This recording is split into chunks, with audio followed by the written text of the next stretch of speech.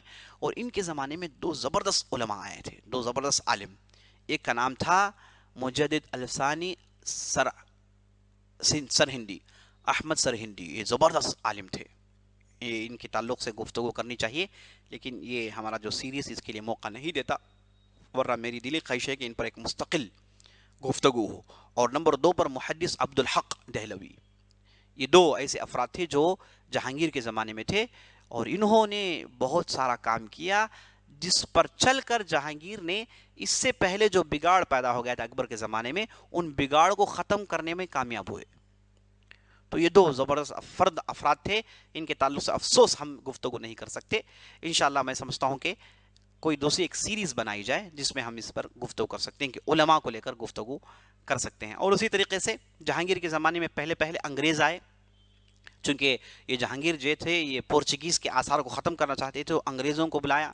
انگریز پہلی مرتبہ آئے 1600 میں، ٹھیک 1600 میں. اور اس کے بعد جہانگیر کے تعلق سے یہ کہنا ضروری سمجھوں گا کہ بڑے خوش مزاج آدمی تھے. خوش مزاج یعنی انہیں عجیب و غریب چیزوں کی عادت تھی. یہ عجیب و غریب جانوروں کو لاتے، اس کی پرورش کرتے، اور اس کے بعد نئی نئی چیزوں کو ایجاد کرنا، خاص طور پر ڈیکوریشن کو زیادہ پسند کرتے تھے. اور اس کے بعد بہترین عطر کا استعمال کرنا. سب سے پہلے مرتبہ گلاب کا عطر انہوں نے استعمال کیا، اور سب سے پہلے مرتبہ چاندی کی قالین فرش انہوں نے بچھایا. تو ایسے عجیب و غریب ان کے خواہشات تھے. اور اس کے بعد ان کی حکومت ختم ہو جاتی ہے، یہ وفات پا جاتے ہیں. تو اس کے بعد ان کے لڑکے شاہ جہان تخت نشین ہوتے ہیں. کیسے شاہ جہان تخت نشین ہوتے ہیں، یہ مہابت خان کون ہے اور نور جہان کا کیا دور رہا، یہ پوری تفصیل انشاءاللہ میں آئندہ مجلس کے لیے رکھتا ہوں. تب تک کے لیے اجازت دیجیے اور اللہ سے دعا کریں کہ اللہ سبحانہ و تعالی ہماری محنتوں کو قبول فرمائے اور اللہ سبحانہ و تعالی تمام قسم کی پریشانیاں، بیماریاں، دقتوں سے ہمیں محفوظ رکھے. فجزاکم اللہ خیرا وصلی اللہ علی نبینا محمد وعلی آلہ وصحبہ اجمعین. والسلام علیکم ورحمۃ اللہ وبرکاتہ.